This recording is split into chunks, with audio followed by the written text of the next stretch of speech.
Temui saya dalam rancangan Game Changer apabila teknologi bertemu sukan.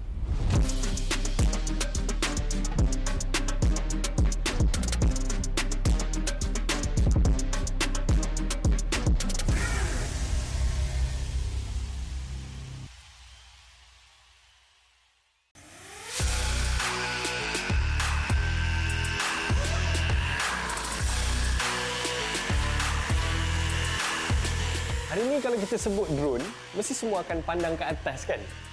Rata-rata kita ingat kehadiran drone sama ada untuk penggambaran, penguatkuasaan atau bermain drone secara rekreasi. Tapi tahukah anda, penciptaan drone asalnya adalah untuk kegunaan dalam peperangan. Hanya sejak 10 tahun yang lalu, drone diubah suai menjadi satu aktiviti sukan. Jom kita teroka teknologi sukan drone ini.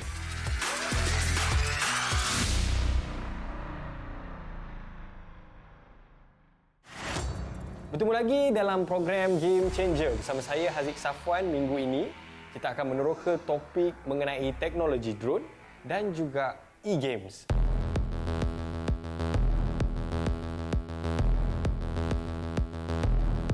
Drone adalah singkatan daripada Dynamic Remotely Operated Navigation Equipment. Sejarah penggunaannya dalam bidang bukan ketenteraan bermula pada tahun 2006. Awalnya, drone digunakan dalam aktiviti bantuan bencana, kawalan sempadan dan memadam kebakaran. Kemudian, drone digunakan oleh pengusaha pertanian sebagai alat menyembur racun perosak dari udara ke tanah serta memeriksa saluran pengairan di ladang. Drone ni sebenarnya adalah perkataan singkatan sebenarnya. Drone stands for Dynamic Remotely Operated Navigation Equipment. Drone itu asasnya. Tapi secara umumnya kita panggil drone flying robots lah, benda-benda yang terbang di udara. Teknologi ini bukanlah teknologi yang baru. Sebenarnya dia telah pun diperkenalkan kepada dunia puluhan tahun yang lepas. Cumanya ke belakang ini bila kita sebut tentang Fourth Industrial Revolution, revolusi industri keempat, di mana sekarang adalah zaman kompilasi pelbagai teknologi untuk diaplikasikan bersama.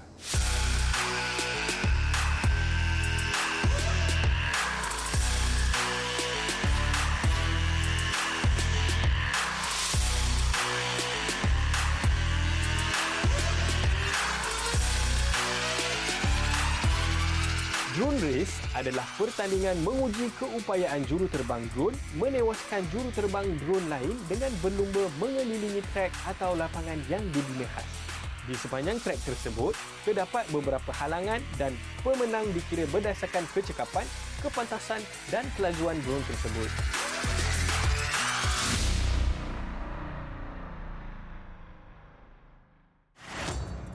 Teknologi adalah teras kepada setiap elemen drone racing.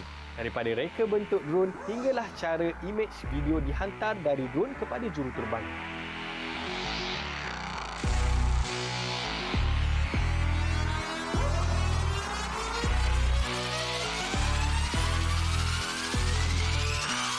Terdapat 3 peralatan utama dalam permainan drone racing iaitu drone, Google dan controller. Matlamat permainan drone racing adalah untuk menyelesaikan rutin perlumbaan yang kompleks selaju mungkin dengan mendahului juruterbang lain.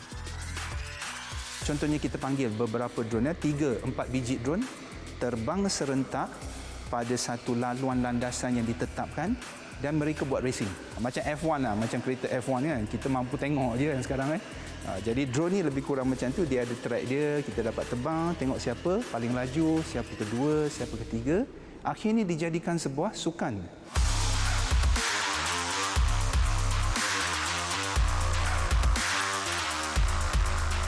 Drone racing direka untuk penerbangan ke hadapan dan ia mempunyai kedudukan kamera di hadapan chassis. Ia direka khusus untuk kelajuan, ketangkasan dan ketahanan. Ia menggunakan electronic speed controllers berprestasi tinggi yang menyalur jumlah kuasa kepada motor, membolehkannya memecut dengan cepat atau diperlahankan secara tiba-tiba. Yang menariknya, drone dihasilkan dalam banyak tahap dan fungsi yang berbeza. Dalam drone racing turut mempunyai saiz yang berbeza-beza bergantung kepada tahap pertandingan tersebut. Ini dari hasil daripada perkembangan teknologi yang semakin matang dan semakin boleh dicapai oleh pengguna secara umum sekarang ini. Kita lihat ada banyak brand-brand di luar sana. Jadi akhirnya komuniti kita, rakyat-rakyat, komuniti para pengkaji, penyelidik, kemudian memanfaatkan kita punya teknologi drone yang ada ini untuk dimanfaatkan kepada golongan pelajar pula.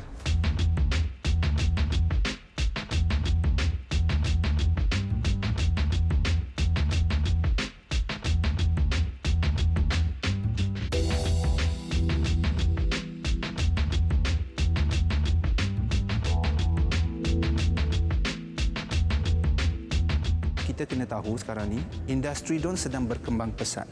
Di mana kita nak cari pakar-pakar drone ini? Mestilah start daripada education.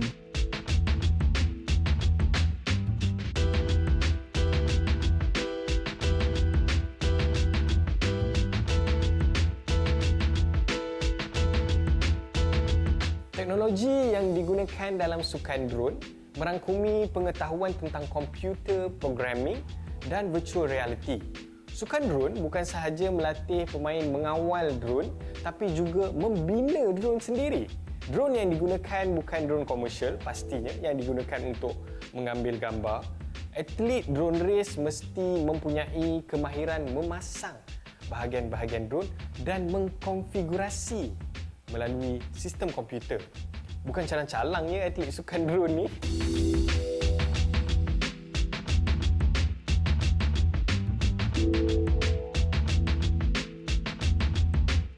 These drones comprises of components that we can source separately and fully built to our own specifications, to our own needs. So in terms of that, we can source things from all over the world and actually make drones out of them no matter what the supply situation is. So that's how we're able to build those racing drones fully for competition use. Kita rehat sebentar dan selepas ini kita akan mendalami lagi teknologi dalam sukan drone. Tunggu.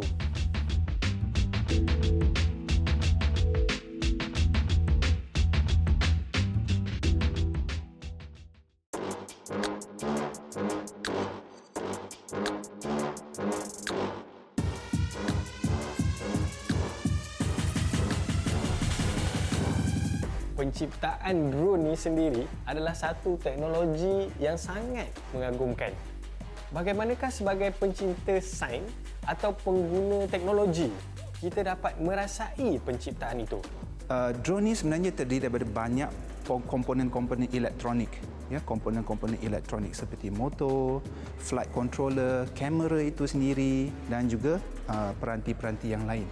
Jadi kalau mereka dapat menyentuh drone itu, mereka buat coding, mereka buat elektronik dan mereka gabungkan, hasilnya mereka nampak drone itu terbang. Itu satu kepuasan yang memang tak dapat disebut, satu kepuasan yang kejayaan. Jadi akhirnya kita pun buatlah sukan drone.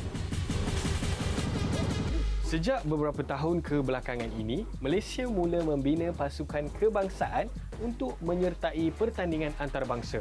Berbanding negara di Eropah, Jepun dan Korea, Malaysia masih memerlukan pembangunan yang intensif bagi menyaingi mereka. In terms of international events, I also went to the Korea Drone World Cup, which was held as WDC in Incheon, and it was a very fun event. So there was a lot of pilots, all internationally, those coming from Hong Kong, US, there were from France, there were all the Koreans, and including us Malaysians, and even a Singaporean as well, and Thailand. And we at least get to experience what it was like being in a full-blown international race with all of the fastest pilots in the world. Drone ni bagi kita orang racing dia bukannya based on kita punya kelajuan sangatlah. Kelajuan based on kita punya qualification untuk kita nak qualify ke next round. Itu memang adalah kita yang paling penting. Yang second adalah consistency. Macam consistency tu dia penting sebab macam saya kata tu kalau kita selalu training dengan track yang dia bagi tu buatkan kita punya confident untuk fly and kita consistent lah dari situ. So in terms of beginners coming into this drone racing hobby, I say the first step you should do is to go through the simulator path.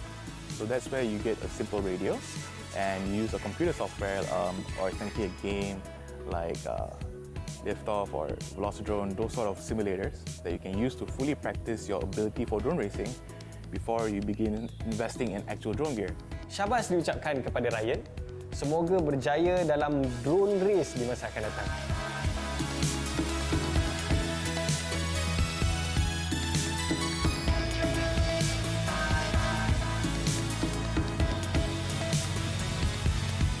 Melihat perkembangan sukan drone, boleh dikatakan ia adalah salah satu sukan udara yang paling pesat berkembang di dunia hari ini. Kita mahu melihat pasukan Malaysia mampu bersaing dengan pasukan utama dunia seperti mana sukan e-game.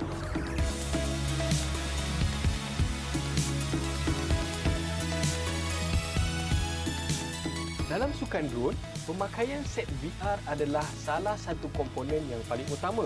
VR berperanan menerima isyarat video dan dapat dilihat oleh juruterbang. Satu kajian yang mengguna pakai teknologi pemakaian virtual reality telah dilakukan oleh penyelidik Universiti Malaya. Mari kita teroka apakah penyelidikan mereka. Bagaimana ia boleh diaplikasikan dalam aktiviti sukan?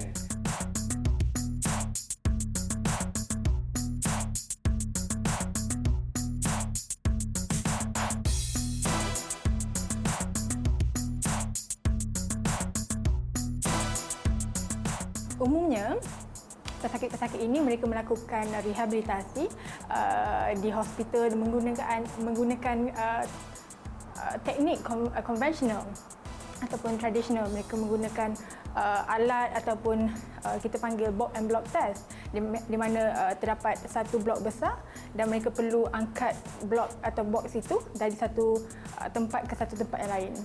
Tetapi kita dengan teknologi yang kita ada sekarang, virtual reality, kita cuba mengadaptasikan, kita menukarkan apa yang kita ada secara tradisional ataupun konvensional ini kepada virtual version.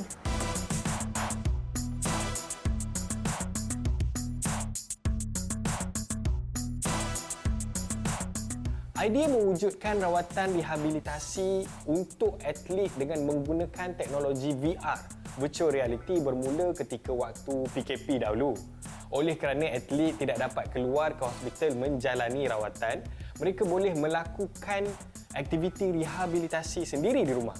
Atlet seperti sukan bowling, golf, MMA, badminton boleh menggunakan aplikasi VR ini untuk menjalani latihan di rumah.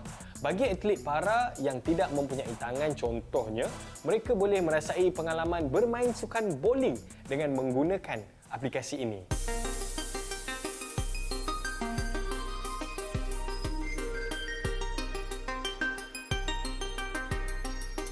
Kebaikan rehabilitasi secara maya ini adalah bertujuan untuk memberikan rehabilitasi yang lebih efektif. Tetapi dengan adanya teknologi ini, satu terapis boleh bekerja dengan lebih daripada satu pesakit. Dengan penggunaan virtual reality juga, dia dapat meningkatkan semangat atau motivasi dan juga engagement pesakit-pesakit ini semasa melakukan rawatan. Mereka boleh membawa treatment ini ke rumah. So, mereka tidak perlu lagi datang ke hospital, berulang-alik ke hospital dan dapat menjimatkan kos. Teknologi ini membina aplikasi yang membolehkan pesakit melatih anggota mereka untuk beberapa gerakan. Aplikasi ini menggunakan elemen permainan bagi menarik perhatian pesakit dalam proses rehabilitasi. Okey, aplikasi yang kita bangunkan di jabatan ini adalah bertujuan untuk membantu individu yang mempunyai masalah motor. Dengan itu kita cuba membawa treatment ini ke arah yang lebih berteknologi tinggilah menggunakan realiti maya. Oleh itu apabila mereka memakai VR goggle tu, mereka dapat melihat tangan mereka ini seolah-olah mirror to this other hand.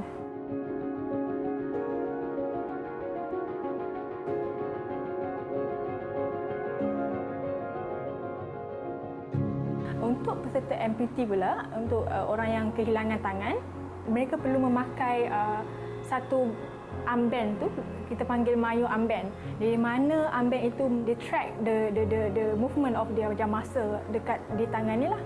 Oleh itu apabila mereka cuba berfikir sama ada mereka ingin menggenggam, di dalam realiti maya tu dapat melihat tangan mereka adalah menggenggam.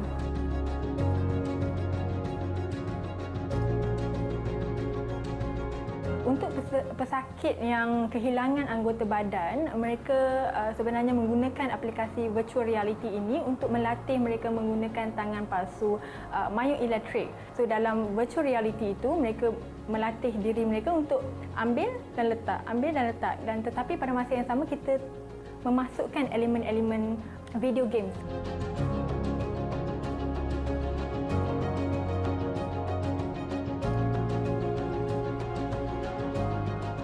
Berkaitan dengan sukan, kita boleh untuk masa hadapan, kita boleh gunakan aplikasi ini contohnya untuk pemain bowling.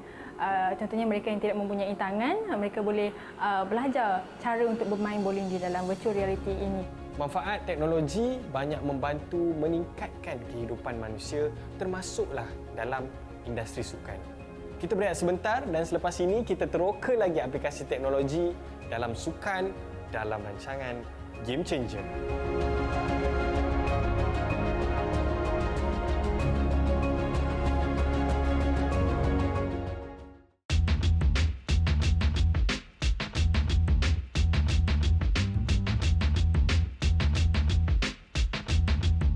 Sedar tak sedar, teknologi permainan video telah berubah mengikut arus.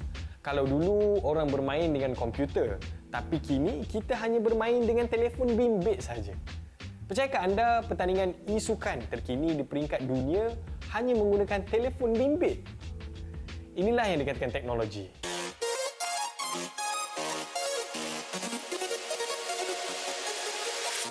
Pada Sukan SEA tahun 2021 di Hanoi, Malaysia telah menghantar satu pasukan dalam beberapa acara e-sukan. Hasilnya, Malaysia meraih 1 pingat emas dan 1 pingat gangsa. Pasukan daripada Todak merupakan salah satu pasukan yang mewakili Malaysia dalam Sukan SEA di Hanoi. Todak telah membina komuniti sukan e-games dan mempromosi sukan itu ke tahap yang sangat membanggakan. Dalam pertandingan Mobile Legends, Todak telah memenangi banyak pertandingan di peringkat antarabangsa. Mari kita kenali pasukan Todak.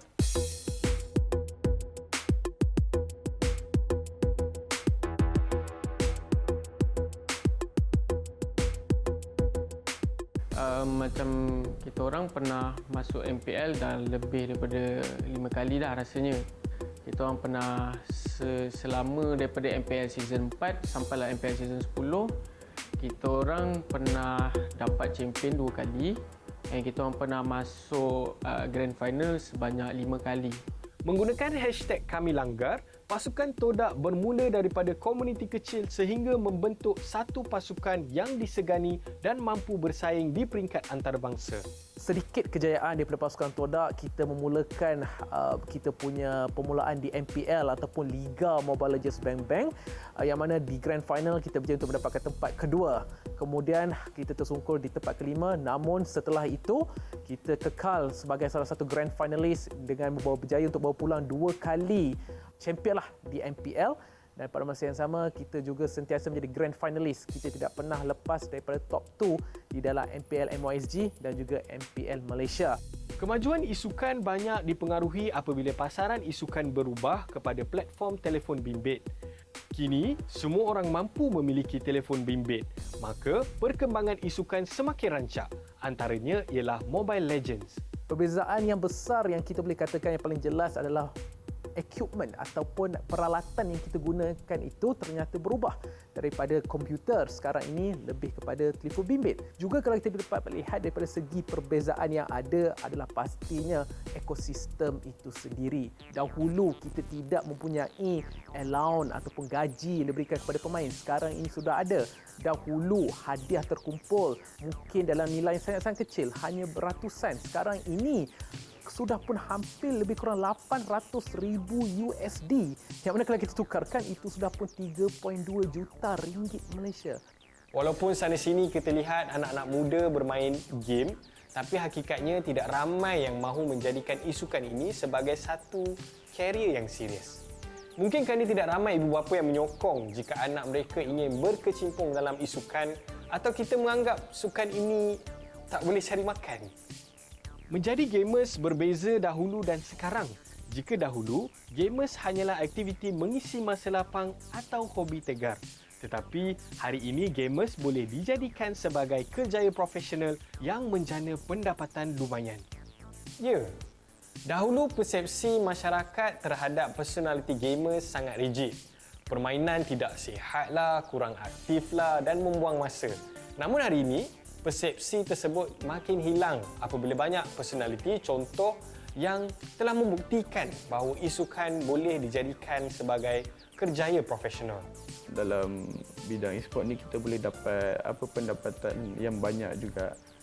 And memang dari diri sendiri juga yang memang dah dari awal minat main game So kenapa tak kita guna passion kita untuk dapatkan pendapatan juga.